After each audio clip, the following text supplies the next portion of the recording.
네. 너무 감사하고요. 치료를 통해 작지만 큰 변화를 겪게 되는 아이와 부모.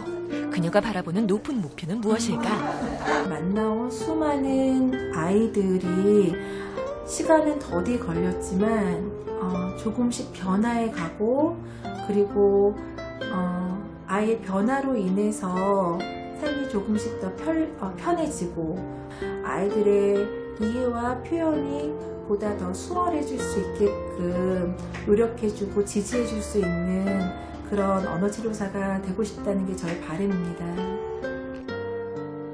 세상에서의 소통을 위한 든든한 조력자 언어치료사. 소통의 벽에 부딪힌 사람들에게 이들의 존재는 따뜻한 힘이 될 것이다. 와, 이 언어치료사는 아무래도 좀 상대방을 정확하게 파악하고 관찰하는 능력이 필요할 것 같은데요. 평소에 이렇게 상대방의 언어 능력을 좀 유심히 관찰하는 습관, 직업병 같은 거 있지 않으세요?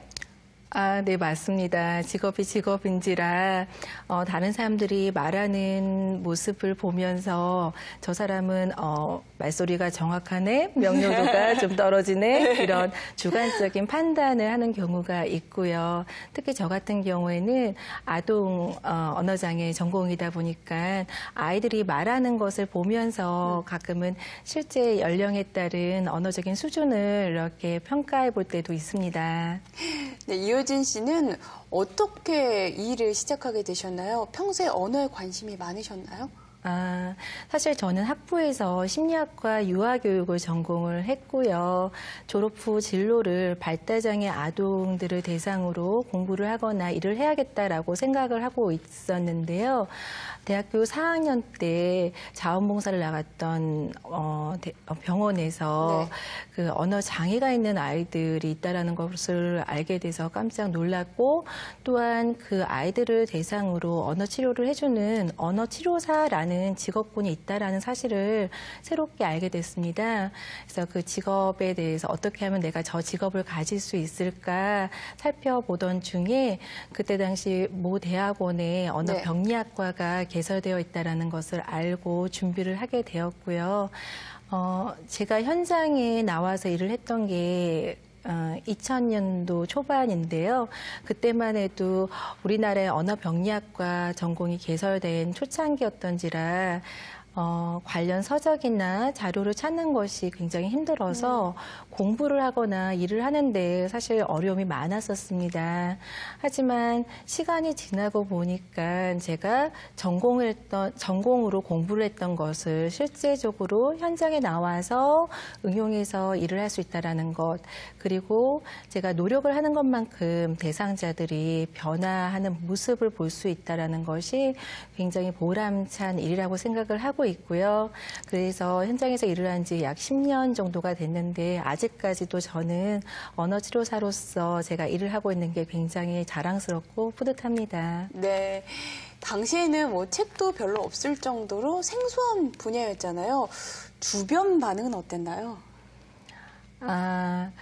제가 처음에 언어치료사라는 일을 한다라고 얘기를 할 때 대부분 생소해서 그게 뭐냐, 제가 설명을 하면 혹시 그건 의사들이 하는 일이 아니냐라고 질문을 하시는 분들도 계셨습니다.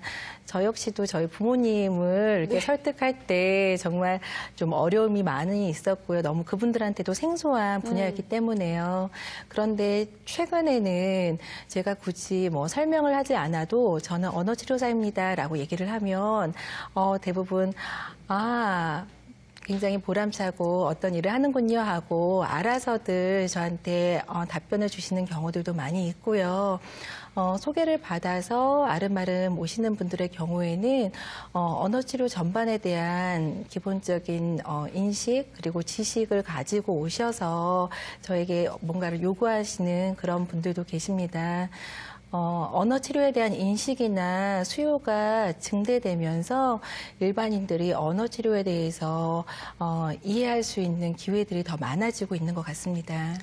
정말 뿌듯하실 것 같은데요. 그 뿌듯한 언어 치료사가 되는 방법 좀 알려주세요. 네, 대학이나 대학원에 언어병리학 혹은 언어치료학 전공이 있습니다. 그 전공을 하고 나서 일정 과정을 통해 자격증을 발급받을 수 있는 그 과정이 요구가 되고요. 예전에는 언어병리학이나 언어치료학과가 개설된 것이 대학원에 한정되어 있어서 사실 기회를 갖는 게 굉장히 한정되어 있었는데요. 네. 최근에는 학부에도 대학교에도 여러 대학에서 언어병리학 혹은 언어치료학을 전공을 개설하고 있는 대학들이 많이 있어서요. 관심을 가지신다면 전공을 하고 나서 자격증을 받을 수 있는 과정을 진행을 하시면 되겠습니다.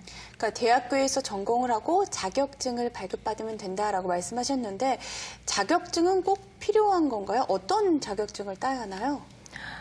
현재는 민간협회인 한국언어장애전문가협회에서 일정 자격 요건에 따라 시험을 보고 그리고 현장에서의 실제 수련 기간을 거쳐서 자격증을 발급받을 수 있습니다. 이 취업의 문은 넓은 편인가요? 어디에 취업할 수 있을까요? 아까 말씀드린 것처럼 병원 내 재활의학과, 이비인후과, 소아청소년 정신과 등 언어치료실들이 있고요. 개인 병원에서도 점차 언어치료에 대한 수요가 늘다 보니까 개인 병원 내에 있는 언어치료실 그리고 장애인 복지관, 노인 복지관, 종합사회복지관 그리고 통합 어린이집 앞으로는 특수학급이나 네. 일반 학교에서도 언어치료사에 대한 요구가 많이 될 것이라고 예상됩니다. 다양한 곳에 취업할 수 있어서